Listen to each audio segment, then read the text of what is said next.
Visitors are coming in, they're spending their money, they're buying things, and they're leaving. They don't ask for schools. They don't tax our, any of our other systems, Yeah. our social service programs, all of those things. A visitor really comes in and says, "Here's my money.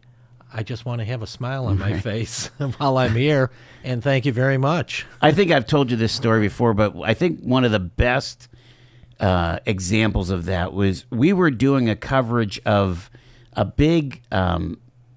It was a big water festival that was going on at the Bay, and we were broadcasting live from the front of the Sheraton.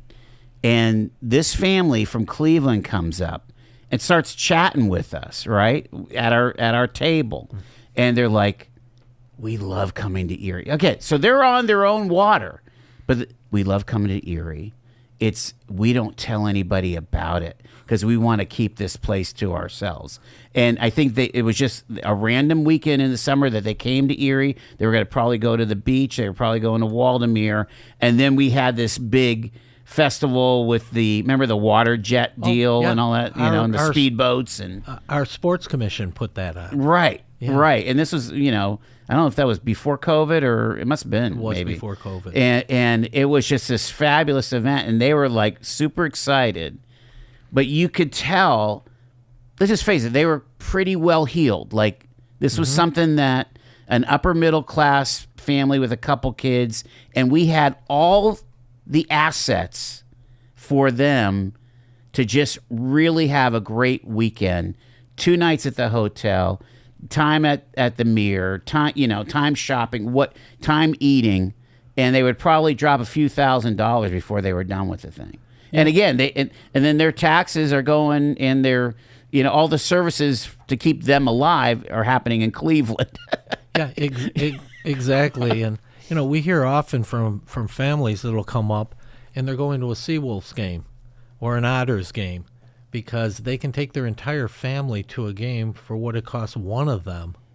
Is that right? To go to a baseball game in Cleveland or in Pittsburgh, and so they're coming up and enjoying and having the whole family here.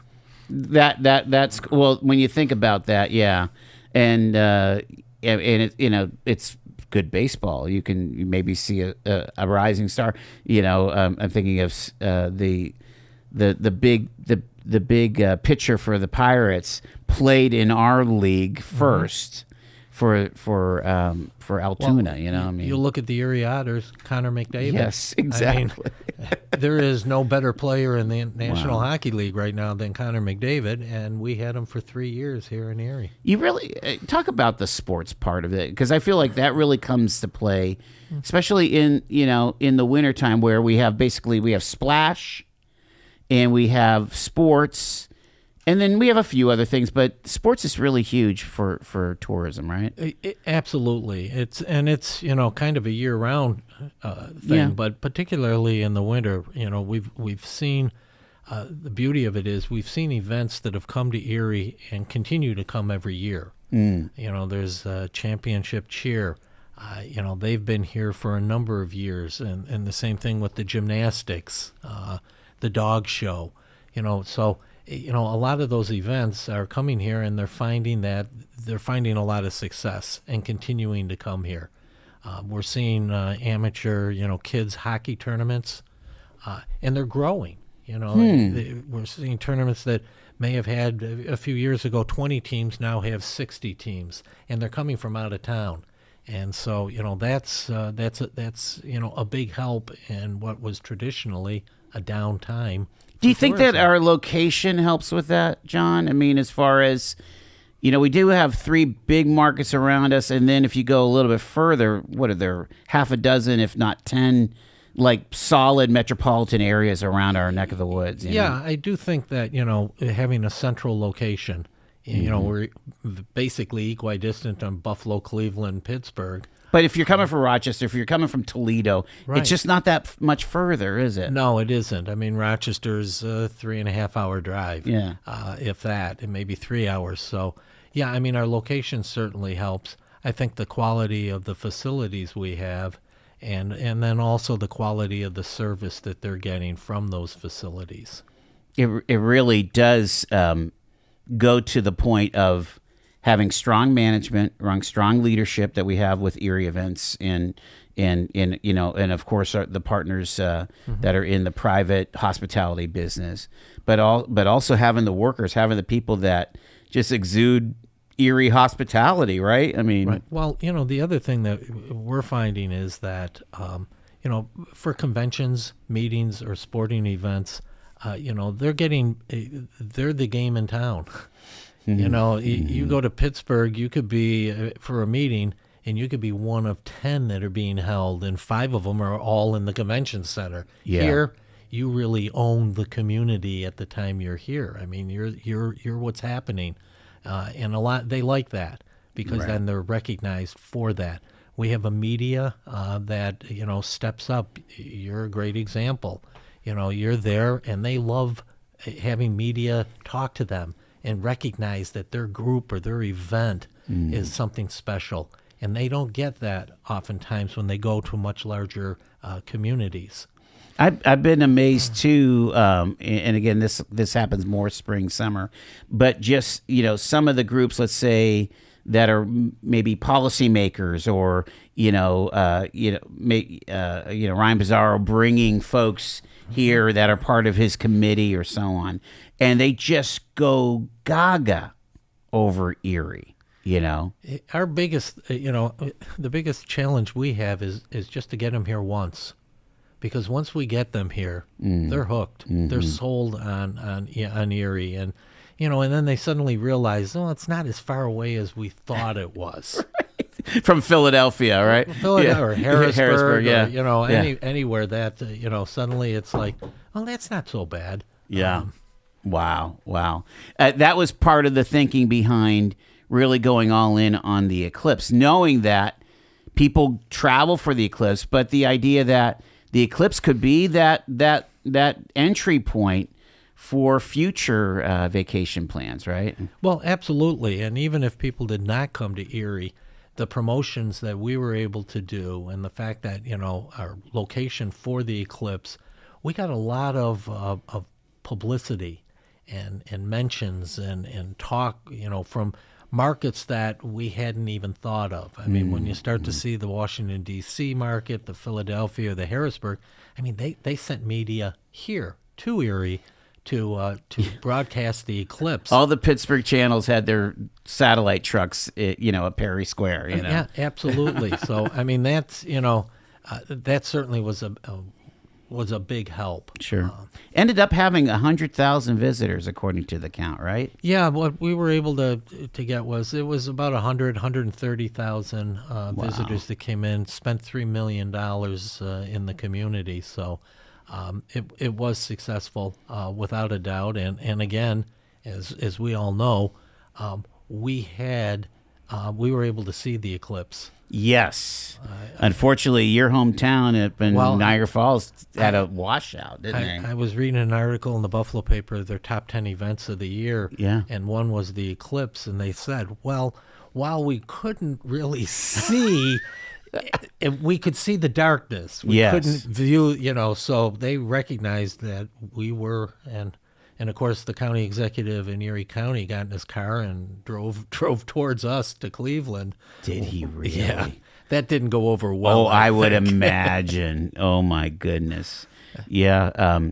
By the way, just for your edification, so we covered the eclipse, and again, working with your staff, working with Emily Biddle and Christine and all the folks from Visit Erie being such a huge help, but we covered that. For the months prior, and then 6 hours straight on Eclipse Day, to the point that people were playing our coverage like at other events that were going on around town, other watch parties and things, right? We ended up getting the Pennsylvania Association of Broadcasters Award. We just found out yesterday for our coverage of that. So that's awesome. Congratulations. Yeah, very excited about that. But. And the eclipse also allowed Visit Erie to gain a whole lot more recognition locally. Our efforts and our mission is to bring people from outside Erie to Erie. And in order to do that, we spend our dollars and money and time advertising, promoting outside of Erie. Sure. And so, the fact that we worked and took the leadership on the clips allowed the community and leaders in the community to say, hey, Visit Erie really is an organization that does have an impact. There's no doubt about it. John Oliver is with us here. We're going to take a quick break. It is 4:18, Talk Erie and the Joel Natale Show.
Talk Erie, the Joel Natale Show.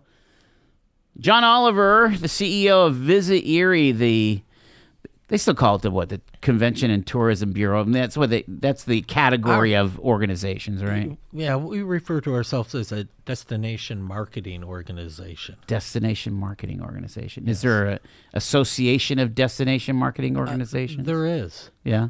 So yeah, what convention do you go to when you go to conventions? I go to a Destination International. Okay. Which is composed of tourism promotion agencies, people that do what I do. We have our annual convention. All right. I'll save the question because I want to talk about Restaurant Week, but we got to talk about AI and how that's going to impact tourism in a second here. But how did Restaurant Week go? That was 10 days of good food, It went very well, extremely successful. We're still in the process of gathering information, but I can tell you that we had 63 restaurants that participated. Last year, we had 48. Okay, wow. And the first year, 5 years ago, we had 19. Mm-hmm. So it's really grown in terms of participation. But last year, we offered the same contest that we did this year. Yep. You upload your receipt, and you're eligible to win one of 5 $100 gift cards. Last year, we had 700 people that did that. This year, 1,200. Oh, my goodness. And recognizing, because I'm one of the people, I don't do that. Right. I'm not taking the picture and uploading, and I'm sure there are a lot that aren't. Mm-hmm. So, we're finding, and we tallied up the receipts, and it was, I think, $82,000 worth of expenditure. But again, we're reaching out to all the restaurants. We've heard back from a number of them that said this was fabulous. We saw a big boost in business. And of course, when we started this, we asked the restaurants, we'd like to do this. When should we? Okay. And they all said, hey, the end of January, mid to end of January is really a slow time for us. And so we started that. For them to participate, they need to just give us a $25 gift card. Okay. And provide a special. Now, people don't have to order the special. They come in, but I mean, we use that to promote the fact. And of course, we had some big sponsorship. Curtsy Food stepped up big time for us. That really helped and allowed us to put together the table tents and stuff. That I was going to say that the table tents were pretty visible around town. Right. Well, when you have 64 restaurants, pretty much all of our restaurants. And that made it easy because you just did the QR code and you can get to the link. Right. Exactly. So, I mean, it's something that we're going to continue to do. And, it certainly is an opportunity for our local residents, too, to get out and try and visit a restaurant that maybe they hadn't or would like to, but here's an incentive to go. Is part of your mission to do that frontline educational piece? We've talked about it over the years of being able to do cross promotion, so that you can just get more dollars spent. Right. Well, we put together a whole packet of information that we drop off to the front desk of all of the hotels. Okay. So that when a front desk clerk's asked, hey, where can we go to eat? Or, hey, what is there going on tonight? They have some information. And mainly letting them know that, if they go to visiterie.com, we have a list of events and everything else that's going on. So, right.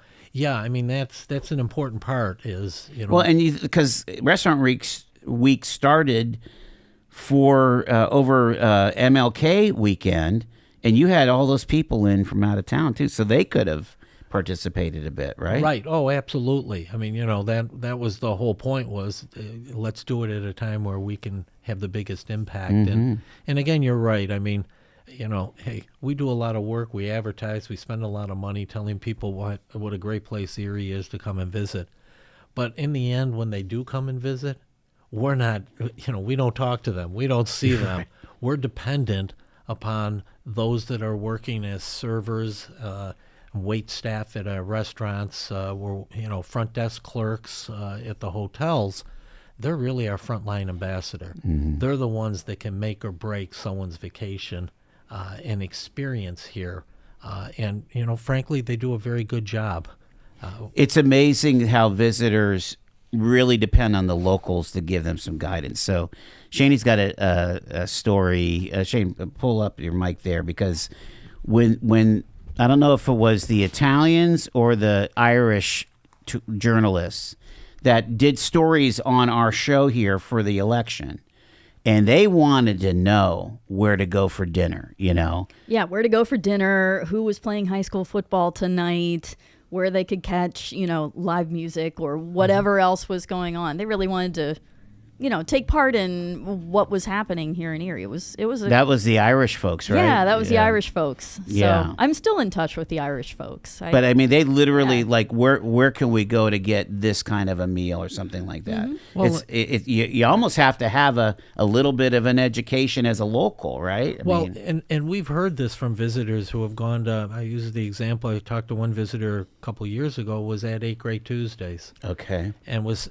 sitting there in the lawn, and happened to be sitting next to local residents that were there, and got into a conversation. And next thing you know, the residents saying, hey, have you thought about trying this little place? I really love that. Or you got to do this, you got to do that. And the resident said, wow, we don't get that on other vacations. You go someplace else, all we're seeing is other visitors. Right. And so with the festivals that we have and our ability to have visitors interact and really become part, and that's what a visitor now, the trend is in terms of traveling. They want to experience where they're at. They're not happy just to, group tours used to sit on a bus and somebody just would tell them a story about a place.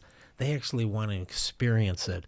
And so by being out and having an opportunity, and with our residents that, it's funny, we can talk among ourselves, and we do. Sure, yeah. All of the negatives that are there. Or, I just had a really good meal at X, right. I mean, but surprisingly, our visitors or our residents, when they're talking to a visitor, it's rare that they give them any negativity. It tends to be all positive, and that speaks highly.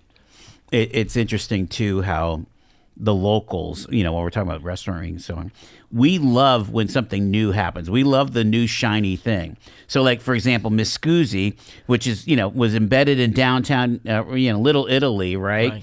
Myrtle Street. Now at the mall, quite a bit more accessible, right? Nice new restaurant. They're getting slammed. I mean, they are very busy because we like Italian food. We like the shiny new thing. And so they're going to be able to ride that for a while, And we in Erie like to park very close to the entrance, That's true. which they have that opportunity out at the mall. I mean, that was the one thing about me Scusi's. Sometimes you had to walk a block or two to get there. God forbid. It's neat that you're doing that. And, I love that our restaurant scene is becoming more varied.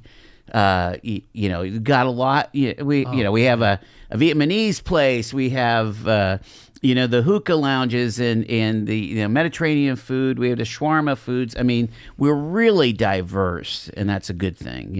And I think that surprises visitors. Mm-hmm. I think they're surprised when they realize the diversity of the selections that are available. And it's not just chain restaurants.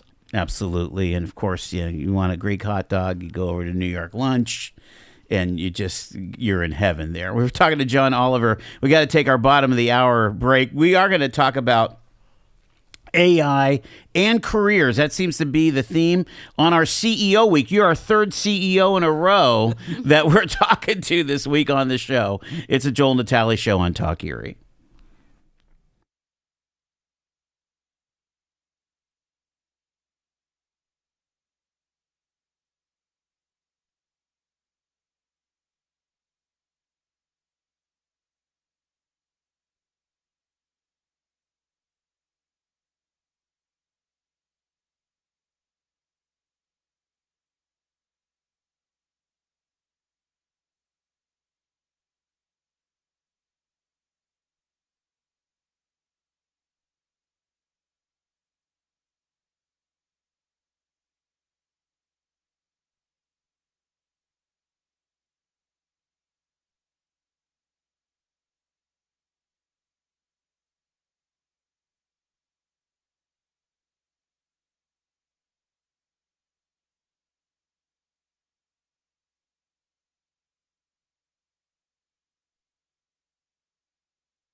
Talk Erie and the Joel Natale Show. We are live from our Kingdom Financial Group studios.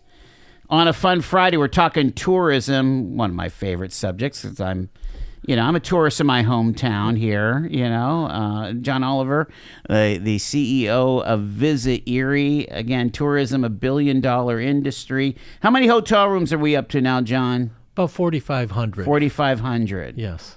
And in the summer, in the peak, kind of tough to get a room, isn't it? It can be, particularly weekends, and even into the fall. I mean, try to get a weekend in September and early October, and it's very, very difficult. And sometimes, in the wintertime when you have one of these big events and there's, 1,500 gymnasts coming to town, Right, but you know what? And no matter what, we'll find some place to put a visitor. Right, exactly. Let's talk. I want to talk about careers in AI before we talk about assets and maybe some of the things that are coming on the pike here. I think we talk about AI in every conversation anymore. Whether it's real estate, economic development, social services, or whatever. Are you starting to see any impact of AI on the hospitality business? Yeah, well, Joel, I'm not actually physically sitting here. You're a hologram. And it's AI that's carrying on this entire conversation that I've had with you. That's perfect. That's perfect. But no, AI is it's certainly starting to become talked about, and how can we properly use AI to improve how we promote Erie. Yeah, probably. I would think even, instead of having a like a call tree or something when people want to do an 800 number to find out about something, you could AI could be like an answering questions or something like that about nitty gritty. Hey, do you have anything there that has to do with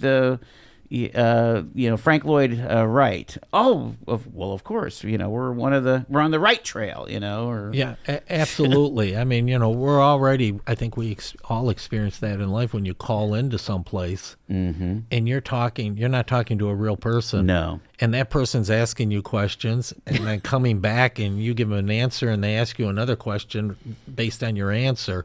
I think that we're going to see it play more of a role in how we promote, and but by the same token, we're very careful to make sure that if we're bringing in media or social influencers, that they're not using AI to generate their content that they're putting out, that it's their own, right? So that we want to be careful, because AI still isn't perfect. No doubt. And we want to be. Do we get a lot of visitors? I've been noticing more and more YouTubes of some random, tourism, I guess, influencer making a YouTube about coming to Erie or something like that. Yeah, I mean, last year I think we hosted 14 really influencers, and we don't, we go through a process of vetting somebody before we invite them, or if they say, hey, we'd like to come in, before we put them up and put together a whole schedule for them, we have to vet them. How many followers do they have? And what have they done in the past? Have they done other travel things that we can start to see? So yeah, but it's definitely becoming the way of getting the word out. And we're doing that. We're posting daily. Visit Erie is on our Facebook page. I think we have 55,000 followers on Facebook. But we're also doing reels now, and a number of the other things that we're making ourselves and reaching out to markets now that's where they're getting their information. Yeah. And we're kind of in a crossroads, Joel. When you look at people that are, the boomers, sure, who are a market for us, how they acquire their information and do their travel planning is a whole lot different than a millennial or a Gen X, So we have to start to look and say, print is still important. Mm-hmm. You know, media, you know, electronic media is important. That's boomers tend to really be into that, or that's where they're getting their information. Yet you look at millennials, Right. and millennials, you know, they're if they're watching anything on the television, it's streaming. So you know, we're not able to focus in one medium. We need to be in all mediums. Well, and you know, it is kind of interesting to how you become an influencer. Yeah, I would imagine that if those guys have a bunch of followers, they probably started out without getting any freebies, or you know, or very little, and then they have to build their audience from there. You know, Exactly, and we look at their audience. I mean, we bring in a lot of influencers that are families, and they'll come in with their family. Nice. And spend you know 2-3 days doing everything that we set up that works for a family. And on the other hand, you have people that are, you know, they're looking at seniors, looking to do wine tours, or you know, those kind of things. I want to talk a little bit about careers, and then I want to talk about, you know, some of the assets that are going strong, and maybe them might be on the horizon, or maybe that you wish that we had. But let's talk about careers. Do you still get a sense that many of your properties, the hospitality properties, whether it's restaurants, hotels, you know, assorted attractions, are still looking for workers? Yeah, it's not as bad as it has improved some. Yeah. But you know, we hear that all the time, that it's they're still finding it difficult to get workers, and you know, that's we're not the only industry. Sure. I wonder what that like career trajectory. You always hear sometimes that the hotel manager started out as you know, as somebody that handled the luggage or something like that. Well, we're one of the few, if not the only industry, where literally someone can start out as a busboy and actually end up as the general manager for the hotel or the property, or someone can start out bussing tables in a restaurant and become the general manager. There's those opportunities that exist where it's difficult. Somebody that comes in you know, in manufacturing as a maintenance person, they're probably not going to end up being the plant manager. Right. But you know, that's an advantage, and there are more and more of these careers, you know, that are in the hospitality, can be family sustaining. And often I point out, you know, nowadays it seems like most families, they're two-income families, and so somebody who's working in the hospitality that may not be as high a paying position, what they're earning and adding to the income may lift those families above the poverty level. Sure. May allow them to have a little bit a better life, and those jobs exist so that you don't necessarily have to have a 4-year higher education degree, etc., to be able to earn a good living. Well, and you know, for someone that is, I mean, these places don't live in a vacuum. I mean, the conversations I've had with restaurant owners and hotel owners is that, you know, they're having to raise their wages to compete with the Targets of the world and the other, you know, the major retailers or something like that. Yeah, I hear that all the time. I mean, the argument that we need to raise our minimum wage in Pennsylvania from $7.25, and you know, anybody I mention that to in our industry says $7.25. Right. We're nowhere near that. We're paying double that now. Correct. For even people that are, you know, just working in the kitchen. The market has fleshed that out. It has forced them to increase, you know, salaries or wages, and it is difficult. I mean, they walk that fine line. I mean, the margins when you run a restaurant are very tight. Sure. And so, you know, when they have to increase wages and pay to get the employees to provide the service that guests need, it's difficult then to turn around and have to be raising the price on your menus. They walk that fine line. That's as a tough. lot of industries do. Sure. It makes me wonder if, you know, you have a show like the Bear on Hulu, if that draws people into the restaurant business, because everybody gets called chef, right? Do you know the show? Yes. Yeah, it's a fun show. I want to talk about some of the other things that seem to be like trends out there, and assets that might be coming online. Anything like in 2025 that you're seeing on the horizon, whether it is happening or that you kind of wish were happening here in the Erie market, John? Well, I mean, I think, we're starting to see more development down on the Bayfront. And, certainly, seeing more, looking and hoping that the Scotts will continue to be able to put together what they've envisioned for their property down there, I think is something that we'd really like to see. Getting the Niagara back and sailing is certainly something we'd like to see also. Right. But we have the Tall Ships Festival coming in. It's coming in this year. Oh, it is. Yeah, Okay. Third weekend in August, and that always draws extremely well. Wow. And I guess I wasn't aware. I mean, it's every 3 years. And the Niagara will be able to participate. Is what you're it does thinking? not look like for this one that the Niagara. It looks like the Niagara won't be back sailing until 26. It's a wooden ship.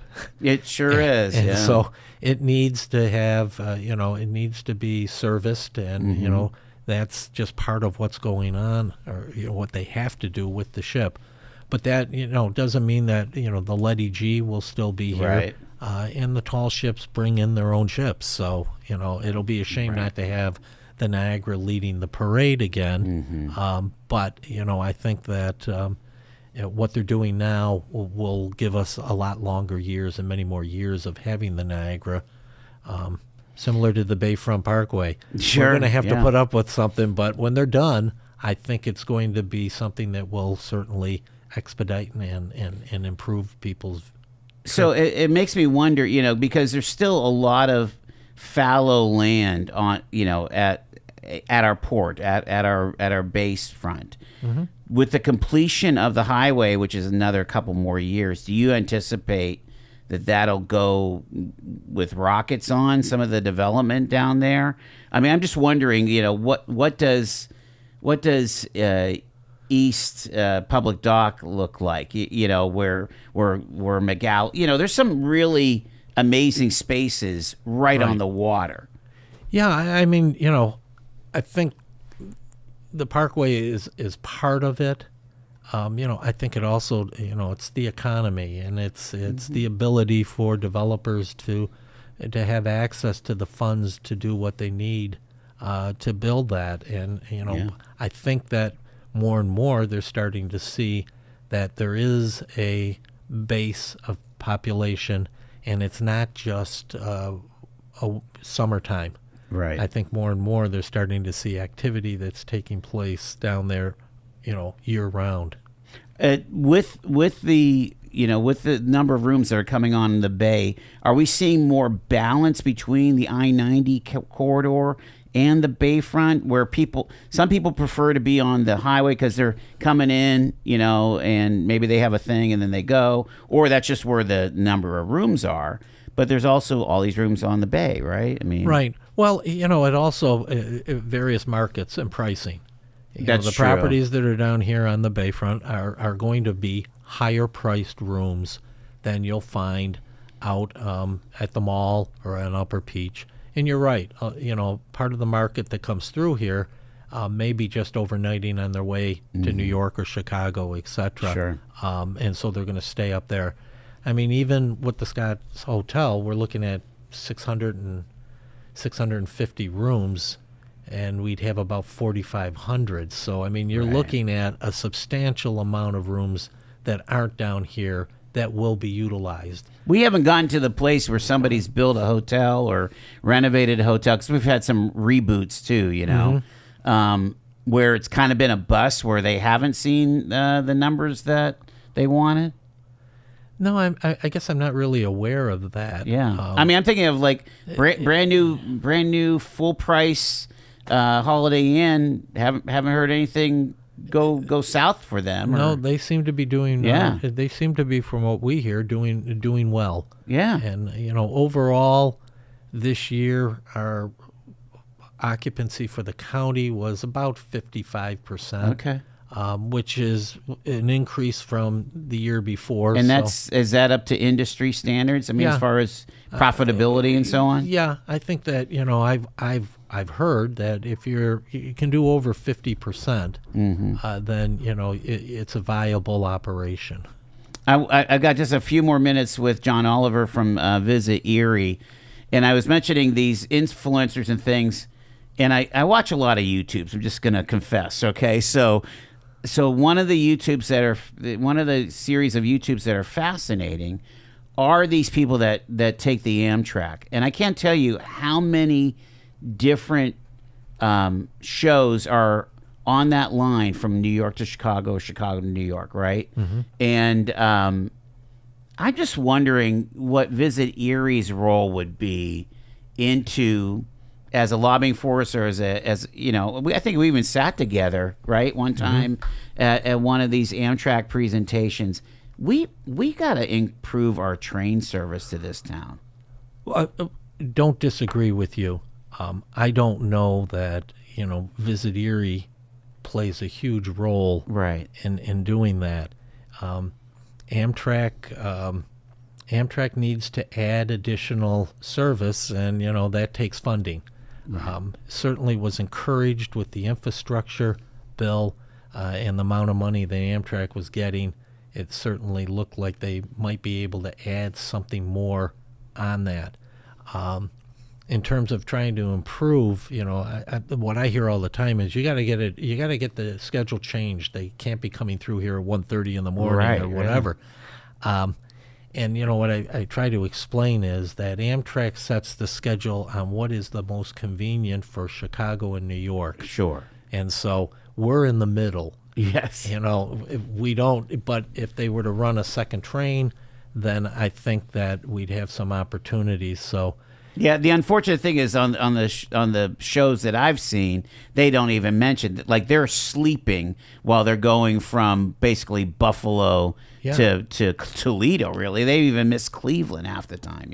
Right, and that again is the timing where we happen to be halfway between. So, because that could be a driver, I would think, that even if there were short hauls, Cleveland to Buffalo or Cleveland to Toronto, and we had the stop, that would be really great, both ways, for Erie folks to go to Cleveland, Cleveland folks to come to Erie, Right. And same thing in Buffalo. Well, and Amtrak does have service to Toronto. Right. It goes up through Buffalo, Niagara Falls, then crosses over and co-op with, I think, the Canadian National. Right. But so yeah, I mean there's a lot of opportunity, and I'm not sure. This is not something I think, as much as I'd like to see it, I don't think it's something that's going to happen in the next couple of years. Yeah, I'm not. I would love to hear about high speed rail. I would more like to see just regular speed rail, of just being able to be off the interstate and leave the driving to somebody else and be there at a decent time, and efficiently be able to navigate. Right.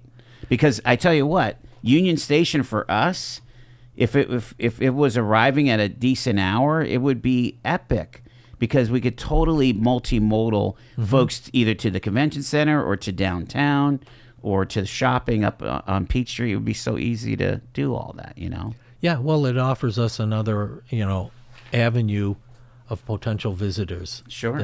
That we could entice to get here.